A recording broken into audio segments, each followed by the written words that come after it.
दोस्तों आज हम एक बहुत ही जबरदस्त क्राइम इन्वेस्टिगेशन मूवी देखने वाले हैं जिसका नाम है रैंथम। इस कहानी में अचानक कुछ लोगों की हत्या होना शुरू हो जाती है और एक न्यूज रिपोर्टर चैनल वाले इस केस के इन्वेस्टिगेशन में लग जाते हैं। ये कहानी बहुत ज्यादा सस्पेंस से भरी हुई है और आगे हमें बहुत सारे टिप्स भी देखने को मिलते हैं। इसी के साथ एंड में डायरेक्टर साहब हमें एक बहुत ही बढ़िया मैसेज भी देते हैं। इसलिए दोस्तों वीडियो को एंड तक जरूर देखना, ये वीडियो आपको जरूर पसंद आएगी। तो दोस्तों मेरा नाम है किरण और आप देख रहे हैं हॉरर बॉक्स हिंदी। अगर आपको भी ऐसे ही साउथ की मूवीज देखना पसंद है तो हमारे चैनल को सब्सक्राइब जरूर कीजिए क्योंकि हम आपके लिए ऐसे ही वीडियोस लाते रहते हैं। तो चलिए बिना किसी देरी के शुरू करते हैं आज की कहानी। कहानी की शुरुआत होती है वानम नाम के एक न्यूज चैनल से। रिसेंटली इस न्यूज चैनल वालों ने अपने पेपर में किसी हीरो के बारे में गलत बातें लिखी थी और ये खबर पढ़ने के बाद उस हीरो का फैन फुल दारू पीकर वहां पर आकर हंगामा खड़ा कर देता है। कहता है कि फटाफट से तुम्हारे एडिटर को बुलाओ, आखिरकार तुम लोगों के पास सबूत ही क्या है जो हमारे हीरो के बारे में ऐसी निगेटिव बातें लिखी है। इस तरह से बहुत बड़ा झगड़ा करके चिलियन नाम के एक बंदे को सभी लोगों के सामने ही मार देता है। और दोस्तों ये चिलियन इसी न्यूज़पेपर का एडिटर होता है। अब वहाँ के सिक्योरिटी गार्ड उस बंदे को पकड़ने लगते हैं, लेकिन फिर भी वो बंदा कहने लगता है कि अगर फिर किसी ने हमारे हीरो के खिलाफ ऐसी बातें लिखी तो उसकी भी हालत ऐसी ही होगी। अब पुलिस वाले आकर इस बंदे को गिरफ्तार कर लेते हैं और एक्चुअली ये सारी चीजें राजेंद्र नाम का एक बंदा देख रहा होता है। अब उसके बाद हमें कुछ महीनों बाद का सीन दिखाया जाता है जहाँ पर हम कुमार नाम के एक बंदे को देखते हैं और वो अपनी बेटी के रोने की आवाज सुनकर तुरंत ही जग जाता है और अपनी बेटी ठीक है नहीं ये चेक करने लगता है। उसे देखकर ऐसा लग रहा था कि उसकी बीबी यहाँ पर मौजूद नहीं है। वो अकेला ही अपनी बेटी की केयरिंग करते रहता है, उसे रेडी करता है, स्कूल भेजता है, उसका पूरा ध्यान रखता है। और दोस्तों ये कुमार रेस में दौड़ने वाले घोड़ों की केयरिंग करने का काम करता है। उसे देखकर ऐसा लगता है कि कुमार किसी बहुत बड़े डिप्रेशन में है। पास्ट में उसके साथ कुछ बहुत ही बुरी घटनाएं हुई है और उसी को लेकर वो बहुत ज्यादा उदास रहता है और इसी डिप्रेशन को भुलाने के लिए वो दारू पीते रहता है। खैर अब एक रात कुमार के पास चेलियन यानी कि वो आदमी मरा था उसका फादर आता है। और दोस्तों एक्चुअली कुमार चेलियन के फादर को भी फादर ही कहता है, मतलब कि वो उन्हें अपने फादर की जगह पर देखता है और चेलियन के फादर भी कुमार को अपना बेटा ही मानते हैं। दरअसल दोस्तों कुमार पहले क्राइम इन्वेस्टिगेशन जर्नलिस्ट का काम करता था। बहुत साल पहले कुमार और चेलियन ने ही उस न्यूज़पेपर को खड़ा किया था, लेकिन कुमार की जिंदगी में एक बहुत बड़ी दुर्घटना होने की वजह से कुमार चेन्नई को छोड़कर कोलकाता आ गया और यहाँ पर अपनी बेटी की देखभाल करने लगा। अब यहाँ पर चेलियन का फादर अपने मरे हुए बेटे को याद करके बहुत ज्यादा रोने लगता है, कहने लगता है कि अब तो मेरा बेटा चला गया, अब इसके आगे तुम्हें उस न्यूज चैनल को आगे बढ़ाना होगा, प्लीज तुम चेन्नई वापस आ जाओ। लेकिन कुमार उसे मना करने लगता है, कहता है कि पापा अब मैं वहां पर नहीं आ सकता। ऐसा कहकर वो उन्हें वहां से भेज देता है। खैर अब उसके अगले सीन में हमें एक सिंगल मदर और उसकी बेटी को दिखाया जाता है। उस महिला का नाम होता है संगीता और उसकी बेटी का नाम होता है सिंधु। दरअसल उसकी बेटी सिंधु थोड़ा एबनॉर्मल लड़की होती है, इसलिए प्रिंसिपल संगीता को अपने पास बुलाकर उसे कहती है कि हम आपकी बेटी को अपने स्कूल में नहीं पढ़ा सकते, आप इसको कहीं दूसरे स्पेशल स्कूल में दाखिला करवा दीजिए। लेकिन संगीता उल्टा प्रिंसिपल को डांट कर अपनी बेटी को लेकर वहां से चली जाती है, ये कहते हुए कि मेरी बेटी को कोई बीमारी नहीं है, बस उसकी दिमाग हालत थोड़ी सी कमजोर है। खैर अब यहाँ इस तरफ कोलकाता में कुमार अपनी बेटी को स्कूल से पिकअप करके उसे अपने कंधे पर उठाकर घर की तरफ जाने लगता है। लेकिन जब वो सीढ़ियां चढ़ने लगता है तो उस वक्त उसने दारू पी रखी थी, इसलिए उसका पैर फिसल जाता है और वह दोनों ही नीचे गिर जाते हैं। उसके बाद जब कुमार की आंख खुलती है तो वो खुद को हॉस्पिटल में पाता है और उसका एक हाथ टूटा हुआ था। लेकिन कुमार को अपनी बेटी की फिक्र थी, इसलिए वो जगते ही अपनी बेटी के बारे में पूछने लगता है कि मेरी बेटी कहाँ पर है, वो सही सलामत तो है ना। अब कुमार के बेटे उसके पास आते हैं और वो लोग उसे कहते हैं कि तुम्हारे दारू पीने की वजह से ही तुम्हारी ये हालत हुई है, अगर इसके बदले में तुम्हारी बेटी को कुछ हो जाता तो, और ऊपर से यहाँ पर तुम्हारा ख्याल रखने के लिए भी कोई नहीं है, इसलिए तुम अपनी बेटी की जिम्मेदारी कैसे उठाओगे। अब कुमार को भी इस बात का रियलाइजेशन हो जाता है, इसलिए वो अपने फादर को कॉल करके चेन्नई आने के बारे में बताता है। अब कुमार के फादर ये बात सुनकर बहुत ज्यादा खुश हो जाते हैं और उसके अगले दिन कुमार अपने फादर के पास पहुंच जाता है। तो यहाँ पर कुमार का फादर उसे अपने न्यूज चैनल पर लेकर आता है, लेकिन यहाँ पर कुमार अपने फादर से कहता है कि प्लीज आप यहाँ के स्टाफ को मेरे बारे में कुछ भी मत बताइए, मैं तो यहाँ पर खुद को साइकोलॉजिकल प्रिपेयर करने के लिए आया हूँ और जब मैं प्रिपेयर हो जाऊंगा तब खुद ही मैं यहाँ पर काम करूंगा। अब यहाँ पर मधु नाम की एक लड़की भी काम करती है। कुमार का फादर मधु को बुलाकर कहता है कि ये मेरा एक चहेता इंसान है, इसलिए इसे थोड़े बहुत काम किया करो। तो मधु कुमार को लेकर अपने केबिन में चली जाती है। अब उसी वक्त मधु की केबिन में एक लड़की आती है और मधु उस लड़की को डांटने लगती है क्योंकि रिसेंटली एक मसाला कंपनी के ओनर की हत्या हुई थी और इस लड़की को उसकी इन्फॉर्मेशन लेने के लिए भेजा गया था। लेकिन इस लड़की ने ना ही क्राइम स्पॉट पर जाकर विक्टिम के रिलेटिव से पूछताछ किए और ना ही इस हत्या के बारे में इंफॉर्मेशन निकाली। जो चीज पहले से ही टीवी न्यूज में दिखा रहे थे उसे नोट डाउन करके यहाँ पर लेकर आ गई और इसलिए मधु उसके ऊपर चिल्ला रही होती है। वो उसे कहती है कि जर्नलिस्ट मतलब कॉपी पेस्ट का काम नहीं होता, हर एक चीज की तह तक जाकर इंफॉर्मेशन निकालना होता है, अच्छी तरीके से इन्वेस्टिगेशन करनी होती है। खैर, अब उसके बाद मधु कुमार को एक छोटा सा ट्रांसलेशन का काम दे देती है, इंग्लिश टू तमिल ट्रांसलेट करने का काम। अब इसी ऑफिस में हरिबू नाम का एक बंदा होता है और इत्तेफाक से हरिबू कुमार को पहचान लेता है। वो उसे कहता है कि अरे सर, आप दोबारा से यहाँ पर, मैं तो आपका बहुत बड़ा फैन हूँ। मतलब दोस्तों, बहुत साल पहले कुमार यहाँ पर काम करता था और वो एक बहुत ही फेमस इन्वेस्टिगेशन जर्नलिस्ट होता है। अब कुमार यहाँ पर हरिबू से कहता है कि प्लीज तुम ये बात किसी को मत बताना। तो हरिबू सोचने लगता है कि शायद कुमार कोई स्टिंग ऑपरेशन कर रहा है और इसलिए वो अपनी आइडेंटिटी छुपा रहा है। खैर, अब यहाँ पर कुमार उस ट्रांसलेशन के छोटे से काम को भी कर नहीं पाता, दिन भर ऐसे ही बैठा रहता है और काम खत्म होने के बाद शाम को दारू पीने के लिए एक बार में जाता है। कुछ दिनों तक उसका यही रूटीन था। अब एक दिन मधु कुमार को अपनी केबिन में बुलाकर उसे डांटने लगती है क्योंकि कुमार ने अब तक कोई भी काम नहीं किया था। वो उसे कहती है कि आप डेस्क जॉब के लिए सही नहीं हो, आप एक काम करिए, आप एक स्कूल में जाइए और वहाँ के एनुअल फंक्शन का एक रिपोर्ट लेकर आइए और वहाँ पर जाते समय अपने साथ एक फोटोग्राफर को भी लेकर जाना। इस तरह से मधु कुमार को एक छोटा सा फील्ड वर्क देती है। कुमार भी उसी तरह से फोटोग्राफर को लेकर उस स्कूल में चला जाता है। तो उसी जगह पर कुमार को कीर्ति नाम की एक लड़की दिखाई देती है। और दोस्तों, इस कंपनी का जो एडिटर था ना, चेलियन, जिसकी मौत हुई थी, ये कीर्ति उसी चेलियन से शादी करने वाली थी। अब कुमार कीर्ति के पास जाकर उससे बात करने की कोशिश करता है, पर कीर्ति अपने स्कूल से बाहर जाकर गाड़ी में बैठे हुए एक आदमी से बात करने लगती है। उसे देखकर ऐसा लग रहा था कि वो उसके साथ आर्ग्यू कर रही है, लेकिन फिर वो उसके साथ चली भी जाती है।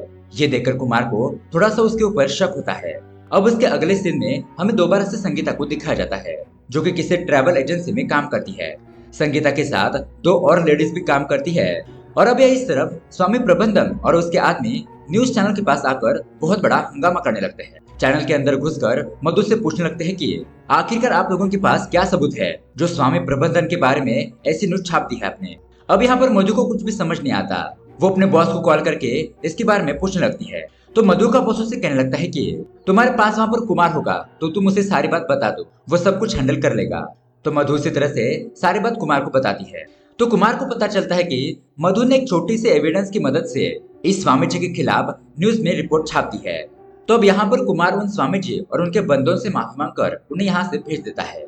फिर शाम होने के बाद कुमार दोबारा से उसी बार में जाकर फुल दारू वगैरह पीने लगता है। तभी वहां पर उसके पास हरबू आकर उसकी तारीफ करते हुए कहता है कि अरे सर, आपने तो कमाल ही कर दिया, आपने मधु की तो धज्जियां उड़ा दी, वरना वो बहुत घमंड करती रहती है।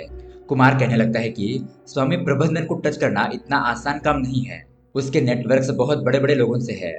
लेकिन ये जानने के बावजूद भी मधु ने उसके खिलाफ न्यूज छापी, ये बहुत बड़ी बात है। बस मधु के पास एक्सपीरियंस नहीं है। अब दोस्तों, यहाँ पर एक और बात यह है कि मूवी के स्टार्टिंग में जिस चेलियन को एक बंदे ने मारा था, वो बंदा इसी बार में दारू पीकर उस न्यूज चैनल पर गया था।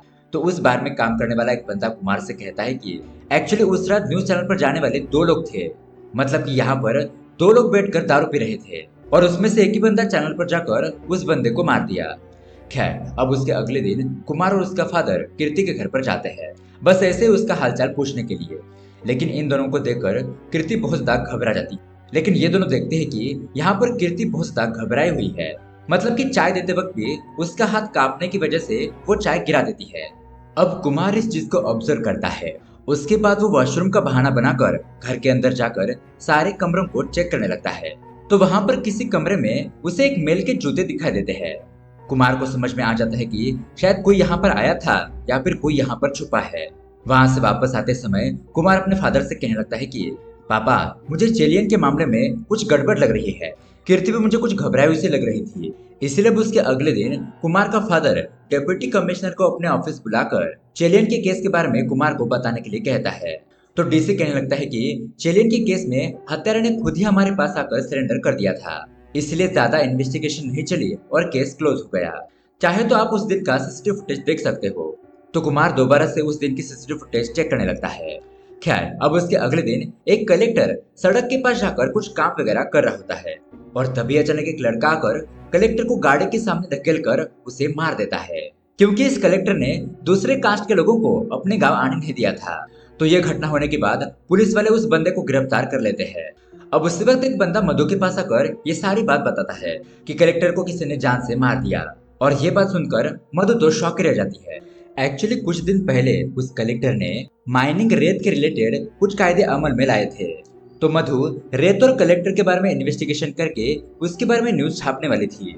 लेकिन अब इसी दरमियान में उस कलेक्टर की मौत हो गई। खैर, अब उसी वक्त स्वामी जी के बंदे दोबारा से उस न्यूज चैनल पर आ जाते हैं और यहाँ पर फिर से हंगामा खड़ा कर देते हैं, क्योंकि दोस्तों मधु ने दोबारा से स्वामी जी के खिलाफ एक आर्टिकल छापा था कि वो स्वामी जी किसी लड़की के साथ सेक्सुअल असॉल्ट का काम कर रहा है। तो वो लोग ऑफिस में आकर हंगामा करने लगते हैं। लेकिन इस बार कुमार उन लोगों को मारपीट कर यहाँ से भगा देता है। खैर, अब उसी रात को कुमार को क्या हो जाता है पता नहीं, लेकिन वो रात में ऑफिस में आकर लैपटॉप में कुछ काम करते रहता है। सुबह होने के बाद सारा स्टाफ काम करने के लिए आता है, तो यहाँ पर कुमार को देखकर शॉके रह जाता है। कुमार मधु और हरिऊ से रिसेंटली जो हत्या हुई थी उन सभी हत्याओं की डिटेल्स मांगने लगता है। कहता है कि 2 घंटे के अंदर मेरे डेस्क पर सारी इन्फॉर्मेशन होनी चाहिए। तो यहाँ पर मधु को कुछ समझ में नहीं आता कि ये कल का आया बंदा मुझे कैसे ऑर्डर दे सकता है। इसलिए वो अपने बॉस के पास जाकर कुमार के बारे में पूछने लगती है कि सर आखिरकार ये बंदा कौन है। तो यहाँ पर मधु का बॉस उससे बताता है कि कुमार एक फेमस इन्वेस्टिगेशन जर्नलिस्ट है और एक्चुअली मधु ने कुमार ने लिखी हुई किताब भी पढ़ी होती है। इसलिए वो पूछती है कि तो फिर उनकी हालत ऐसी क्यों है। बॉस बताता है कि कुमार ने अपनी पत्नी से लव मैरिज करके शादी की थी।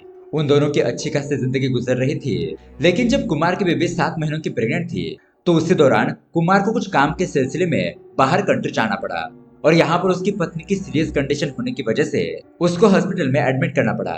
जब कुमार यहाँ पर आया तो उसकी पत्नी ने बच्चे को तो जन्म दे दिया, लेकिन उसकी बेबी मर गई। इसलिए अपनी पत्नी के मरने के बाद कुमार डिप्रेशन में चला गया और अपनी बेटी को लेकर इस ऑफिस को छोड़कर कोलकाता चला गया।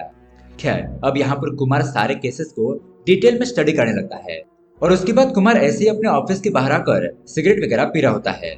तभी हम उसके ऑफिस के बाहर उसी राजेंद्र नाम के आदमी को देखते हैं, जो कि हमेशा इस न्यूज चैनल के ऊपर नजर बनाए रखता है। उसके बाद कुमार अपने सारे स्टाफ को गैदर करके कुछ बातें बताने लगता है कि चिलियन के मर्डर केस के बीच और उस कलेक्टर के मर्डर के बीच कुछ न कुछ लिंक जरूर है। और उसके कुछ दिन पहले एक मसाला ओनर की हत्या हुई थी ना, वो हत्या भी इस मर्डर से लिंक है। इन तीनों केस में हत्यारों ने पब्लिक के सामने उन लोगों को मारा और लोगों को मारने से पहले उन लोगों ने अपना अपना रीजन बताया। दरअसल ये हत्यारे कोई प्रोफेशनल नहीं थे और उनका कोई क्रिमिनल्स रिकॉर्ड भी नहीं था। वो सब कुछ गरीब और अनमैच्योर लड़के थे। अब इस यंग एज में जो भी उनके दिमाग में भरा जाता है वही उसे सच मान लेते हैं। जब भी कोई पुलिस वाला इस केस की इन्वेस्टिगेशन करता है तो शायद वो अपने नजरिए से एक ही पहलू को देख पा रहा है, लेकिन क्राइम इन्वेस्टिगेशन जर्नलिस्ट ऐसा नहीं सोचता।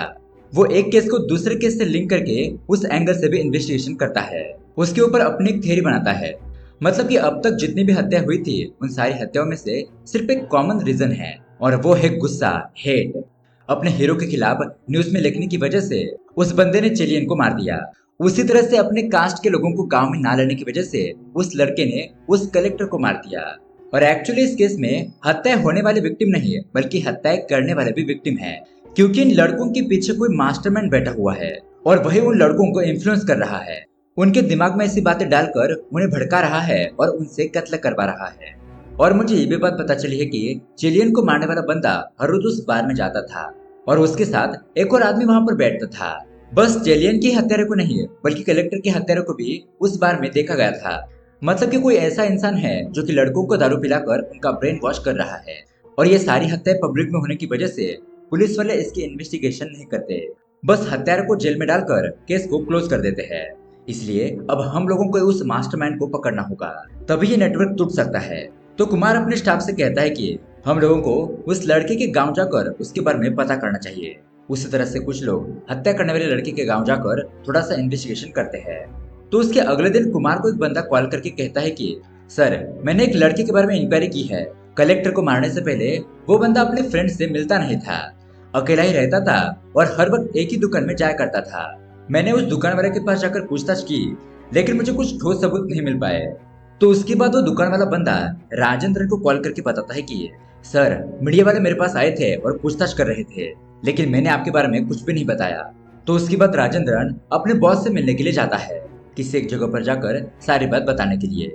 और दोस्तों, यहाँ पर आता है एक बहुत बड़ा ट्विस्ट। शॉकिंगली उसकी बॉस और कोई नहीं है बल्कि संगीता होती है। अब यहाँ पर संगीता तुरंत ही राजेंद्रन को मार देती है, क्योंकि मीडिया वालों को इसके बारे में पता चल गया था और मीडिया वाले राजेंद्र के पीछे आएंगे तो संगीता भी पकड़ी जा सकती है। खैर, अब उसके अगले दिन मिनिस्टर डीआईजी को अपने पास बुलाकर उसे कहता है कि मेरे पास एक काम करने वाली लड़की है जिसके साथ मैंने संबंध बनाकर उसे प्रेग्नेंट कर दिया, लेकिन फिलहाल वो मुझसे शादी करने की जिद कर रही है। लेकिन मैंने उसको समझा बुझाकर भेज दिया है, पर मुझे उसके ऊपर जरा सा भी भरोसा नहीं है। तुम एक काम करो, उस लड़की को मेरे रास्ते से हटा दो। तो डीआईजी मिनिस्टर से इस काम के लिए 2 करोड़ रुपए मांगता है। कहने लगता है कि ऐसे मामलों को ठीक करने के लिए मेरे पास कुछ टेक्नीशियंस है, आप फिक्र मत कीजिए। तो दोस्तों, इस मिनिस्टर का केस भी संगीता और उसकी टीम के पास आता है। अब यहाँ दूसरी तरफ कुमार और हरू राजेंद्रन का पता करने के लिए उसके घर पर जाते हैं, लेकिन उसके घर पर तो ताला लगा हुआ था। ये देखकर कुमार समझ जाता है कि शायद उन लोगों को मेरे बारे में पता चल चुका होगा, इसलिए राजेंद्र भाग गया होगा या फिर उसे किसी ने मार दिया होगा। यहाँ दूसरी तरफ संगीता और उसकी टीम इस केस के बारे में डिस्कस कर रहे होते हैं कि अब उन लोगों को एक प्रेग्नेंट लड़की को मारना है, जिसके लिए ये लोग एक बकरे को ढूंढने लगते हैं। मतलब कि किसके जरिए उस लड़की को मारना है उसे ढूंढने लगते हैं। एक्चुअली ये लोग ऐसे यंग लड़कों को सिलेक्ट करते हैं जो सोशल मीडिया पर कास्ट के बारे में पोस्ट डालते हैं, क्योंकि ऐसे लोग अपनी कास्ट को लेकर बहुत ज्यादा सीरियस होते हैं। तो फाइनली यहाँ पर संगीता और उसकी टीम एक बंदे को सिलेक्ट करती है और उसके दूसरे दिन अपने टीम मेंबर को उस लड़की के पास भेज देती है, उसे इन्फ्लुएंस करके भड़काने के लिए। तो वो बंदा उस लड़के से मुलाकात करके उसे कास्ट के बारे में बताने लगता है। ऐसा इंट्रोड्यूस करता है कि मैं भी तुम्हारे ही कास्ट का हूँ और हमारे कास्ट वालों के साथ कितना बड़ा अन्याय हो रहा है। और फाइनली एक दिन वो बंदा उस लड़के को उस प्रेग्नेंट लड़की के बारे में बताता है। कहता है कि वो लड़की दूसरे जाति की लड़की के साथ प्यार करके प्रेग्नेंट हो गई। ये हमारे लिए कितनी शर्म की बात है, हम लोगों को तो उस लड़की को मार देना चाहिए।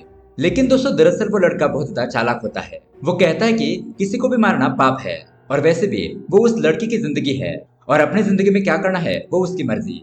ये सब कुछ सुनने के बाद वो बंदा संगीता को कॉल करके कहता है कि हमारे इस प्लान ने उस लड़के पर काम नहीं किया, तो अब ये लोग दूसरे लड़के को ढूंढने लगते हैं। यहाँ दूसरी तरफ कुमार कीर्ति के घर पर आकर उससे पूछने लगता है कि बताओ, क्या तुमको कोई तंग कर रहा है? अगर ऐसा है तो मुझे बता सकती हो, मैं तुम्हारी मदद कर सकता हूँ। तो बेचारी कीर्ति रोते हुए कुमार को जवाब देने लगती है। कहने लगती है कि बचपन में उसके माँ बाप मर जाने की वजह से उसके अंकल ने उसकी परवरिश की, लेकिन जब वो बड़ी हो गई तब उसके अंकल उसको परेशान करने लगे। लेकिन जब कीर्ति चेलियन से प्यार करने लगी तो उसका अंकल चुपचाप हो गया। लेकिन चेलियन के मरने के बाद उसका अंकल दोबारा से उसे तंग करने लगा। अब ये बात जानने के बाद कुमार कीर्ति के अंकल के घर पर जाकर उसे बहुत ज्यादा मारने पीटने लगता है और उसी तरह उसे चेलियन के बारे में पूछने लगता है। तो दोस्तों, अब यहाँ पर वो बंदा हमें कुछ सच्चाई बताता है। दरअसल कीर्ति के अंकल ने ही एक बहुत बड़े बिजनेसमैन के जरिए चेलियन को मरवाया था। जब चेलियन ने किसी हीरो के खिलाफ नेगेटिव आर्टिकल छापा था तो उसी का इस्तेमाल करते हुए संगीता के टीम मेंबर्स ने उस दूसरे लड़के का ब्रेन वॉश किया और चेलियन को मारने के लिए कहा। फिर कुमार अपने ऑफिस आकर मधु और हरू को ये बात बताता है। तो ये लोग कहते हैं कि हम लोग तो उस बिजनेसमैन के पास जा भी नहीं सकते जिसके जरिए से चेलियन को मारा गया था। अगर हमें उस बिजनेसमैन को रंगे हाथ पकड़ना है तो हम लोगों को एक जबरदस्त आईटी टीम चाहिए, लेकिन अब हमको ऐसी टीम कहाँ मिलेगी जो इसमें हमारी मदद कर सके। तो यहाँ पर मधु कुमार को सैम नाम के एक बंदे से मुलाकात करवाती है। वो सैम को सारी बात बताती है कि सोशल मीडिया के जरिए लड़कों को इन्फ्लुएंस करके हत्याएं हो रही है। तो सैम कहने लगता है कि ऐसे केसेस को डील करने वाले हमारे इंडिया में सिर्फ 4-5 ही लोग हैं और इन लोगों के साथ मेरी बेंगलुरु में किसी मीटिंग में मुलाकात हुई थी। इस तरह से वो कुमार और हरवू को अपना सेल्फी दिखाने लगता है जो सैम ने उन लोगों के साथ अपनी फोटो खिंचवाई थी। अब उनके बारे में डिटेल्स चेक करने पर यह बात पता चलती है कि ये सभी लोग डिफरेंट डिफरेंट कंपनी में काम करते हैं, सिवाय एक लड़की भारती के। शॉकिंगली भारती किसी भी सोशल मीडिया पर नहीं होती। अब कुमार कहता है कि उसके बारे में जानने का सिर्फ एक ही तरीका है, तुम ऑनलाइन में एक कंपटीशन रखो कि जो कोई भी इस कोड को क्रैक करेगा उसको अच्छा खासा प्राइज मनी दिया जाएगा। ऐसे कंपटीशन में लोग पैसों के लिए नहीं बल्कि अपना टैलेंट दिखाने के लिए पार्टिसिपेट करते हैं। तो इसी तरह से सैम का कंपटीशन रखने पर भारती उस कंपटीशन में पार्टिसिपेट कर लेती है और वो जीत भी जाती है। लेकिन दोस्तों, एक्चुअली ये कंपटीशन तो नाम का था। सैम को तो भारती की लोकेशन पता करनी थी। सो एड्रेस पता करने पर कुमार दूसरे ही दिन संगीता के ऑफिस जाकर भारती के बारे में पूछने लगता है। लेकिन दोस्तों, यहाँ पर भारती ने अपना नाम बदलकर निशा रख दिया था। कहने लगती है कि यहाँ पर भारती नाम की कोई भी लड़की मौजूद नहीं है, शायद आपको कुछ गलत फैमिली हुई होगी। अब उसके बाद निशा को पता चल जाता है कि वो ज्यादा दिन तक छुप नहीं सकती, इसलिए वो आत्महत्या करने से पहले संगीता को कॉल करती है और उसे गुड बाय कहती है ताकि निशा के जरिए संगीता के बारे में किसी को पता न चल सके। खैर, अब थोड़ी देर के बाद निशा की बात कुमार को पता चल जाती है तो कुमार को पक्का यकीन हो जाता है कि शायद वो लोग कुमार को मार देंगे, लेकिन नहीं मार सकते। अगर उन्होंने मुझे मारा तो पुलिस इसके पीछे इन्वेस्टिगेशन करेगी, और अगर मेरी इन्वेस्टिगेशन हुई तो वो लोग एक्सपोज हो जाएंगे, इसलिए वो मुझे अपना काम करने से रोकेंगे, या फिर वो लोग कुमार की बेटी को अपना टारगेट बना सकते हैं। यहाँ दूसरी तरफ संगीता को कुमार की बेटी का फोटो मिलता है, तो संगीता यहाँ पर सोच लेती है कि वो कुमार की बेटी को मार देगी। लेकिन उसी वक्त कुमार अपने बेटे के साथ संगीता के घर पर पहुंच जाता है, बहाना बनाने लगता है और कहता है कि हमें भी इसी एरिया में घर लेना है, तुम बताओ क्या एरिया अच्छा है। संगीता कहने लगती है कि हाँ, यहाँ का माहौल तो अच्छा है, लेकिन आपको यहाँ पर संभल कर रहना होगा। मतलब कि दोस्तों संगीता भी समझ चुकी थी कि कुमार को संगीता के बारे में सब कुछ पता चल चुका है, इसलिए वो डायरेक्टली कुमार से कहती है कि कुमार, तुम मुझे नहीं पकड़ सकते, मेरे साथ बहुत बड़े बड़े लोग शामिल हैं। अगर मैं खुद भी अपना जुर्म कबूल कर लूंगी ना, तब भी मुझे पुलिस वाले अरेस्ट नहीं कर सकते, इसलिए तुमको मेरे काम में टांग अड़ाने की कोई जरूरत नहीं है। इस तरह से संगीता अपने फोन में कुमार को उसकी बेटी का फोटो दिखाने लगती है। मतलब कि वो इनडायरेक्टली कहना चाहती है कि अगर तुमने मेरे खिलाफ कुछ भी किया तो मैं तुम्हारी बेटी को नहीं छोड़ूंगी। अब ये देखकर कुमार को बहुत ज्यादा गुस्सा आ जाता है। उसी रात कुमार काफी सारे चूहों को मारकर संगीता के एरिया में डाल देता है, ताकि संगीता के एरिया में पैंडेमिक जैसी एक सिचुएशन क्रिएट हो जाए। अब धीरे धीरे ये बात पब्लिक को पता चलती है, और जब मीडिया वालों को पता चलती है तो वो इसका टेलीकास्ट करने की वजह से पुलिस वाले उस एरिया में नाकाबंदी कर देते हैं, ताकि इस एरिया में कोई भी ना आए और उन्हें कोई भी बीमारी ना हो। इसलिए पुलिस उस एरिया को अपने निगरानी में रखती है, और वो बीमारी कहीं बाहर न चले जाए, इसलिए वहां पर लॉकडाउन हो जाता है। दरअसल दोस्तों ये कुमार का प्लान होता है कि संगीता के ऑफिस में एक बहुत बड़ा सर्वर है ना, वो सैम के जरिए उसे हैक करना चाहता था, लेकिन वो हैक ही नहीं होता। अब संगीता इस चीज को जानकर डीआईजी को कॉल करके फटाफट से इसको बाहर निकालने के लिए कहती है। किसी भी हालत में ये सब कुछ फेक न्यूज है। तो डीआईजी की एक दूसरी टीम संगीता के घर के पास आकर वहां के मीडिया वालों को टेररिस्ट का बहाना बनाने लगते हैं, और बहुत ही चालाकी से ये लोग संगीता को और उस सर्वर को वहां से ले जाते हैं। इस तरह से संगीता बहुत ही आसानी के साथ अपने एरिया के बाहर निकल जाती है, और कुमार वहीं खड़े खड़े बस उसे देखता ही रहता है। उसके बाद कुमार डीसी को कॉल करके सारा मामला समझाता है, और उसी रात जब डीआईजी उन सारे सर्वर्स को लेकर कहीं जा रहा था, तभी डीसी अपनी टीम के साथ डीआईजी और उसकी टीम को रोक लेता है। डीसी उसे कहता है कि सर, मेरी कुछ इन्वेस्टिगेशन चल रही है, और इसी सिलसिले में मुझे आपकी गाड़ियों की चेकिंग करनी होगी। अब उसी वक्त संगीता भी डीआईजी के केस के साथ कॉन्फ्रेंस कॉल पर होती है, सारी बातें सुनती रहती है। अब उसी वक्त वहां पर कुछ मीडिया वाले आ जाते हैं, लेकिन यहाँ पर डीआईजी अपना पर्दाफाश ना हो इसलिए डीआईजी खुद की गाड़ियों को ब्लास्ट कर देता है, और इसी ब्लास्ट में वो खुद भी मारा जाता है। दूसरी तरफ जब ये बात कुमार को पता चलती है तो कुमार गेस करने लगता है कि डीआईजी ने सारे सर्वर्स को ब्लास्ट नहीं किया होगा, कुछ सर्वर्स को कहीं पर ट्रांसफर कर दिया होगा। हमें कैसे भी करके उस सर्वर को ढूंढना होगा। इसलिए कुमार अपना दिमाग लगाकर और अपनी टीम की मदद के साथ बहुत ही चालाकी से कमिश्नर के ऑफिस जाकर उन सारे सर्वर को ढूंढ लेता है और संगीता के सर्वर को हासिल कर लेता है। उस सर्वर के अंदर बहुत सारे बड़े बड़े लोगों की इन्फॉर्मेशन थी, जिसके जरिए अब बहुत बड़े बड़े लोग अरेस्ट होने लगते हैं। लेकिन दोस्तों इससे पहले ही संगीता इंडिया छोड़कर दूसरे देश जा चुकी थी। कुमार उससे एक लेटर भेजता है और कहता है कि डोंट कम बैक। तो दोस्तों इस मूवी की कहानी के जरिए हमें बताया गया है कि आजकल के पॉलिटिशियन टीनेज लड़कों का इस्तेमाल एक वेपन की तरह करते हैं, हमारे देश के यूथ का ब्रेन वॉश करते हैं और उन्हें अपनी जरूरतें पूरी करने के लिए इस्तेमाल करते हैं। इसलिए दोस्तों किसी की भी बातों में आकर कोई भी डिसीजन नहीं लेना चाहिए, सोच समझ कर ही अपने काम करने चाहिए। और इसी मैसेज के साथ ये कहानी यहीं पर एंड हो जाती है। तो दोस्तों ये कहानी आपको कैसे लगी हमें कमेंट करके जरूर बताइएगा। साथ ही ऐसे ही अमेजिंग मूवी देखने के लिए हमारे चैनल को सब्सक्राइब जरूर कीजिए। मिलते हैं अगली वीडियो में। Thanks for watching.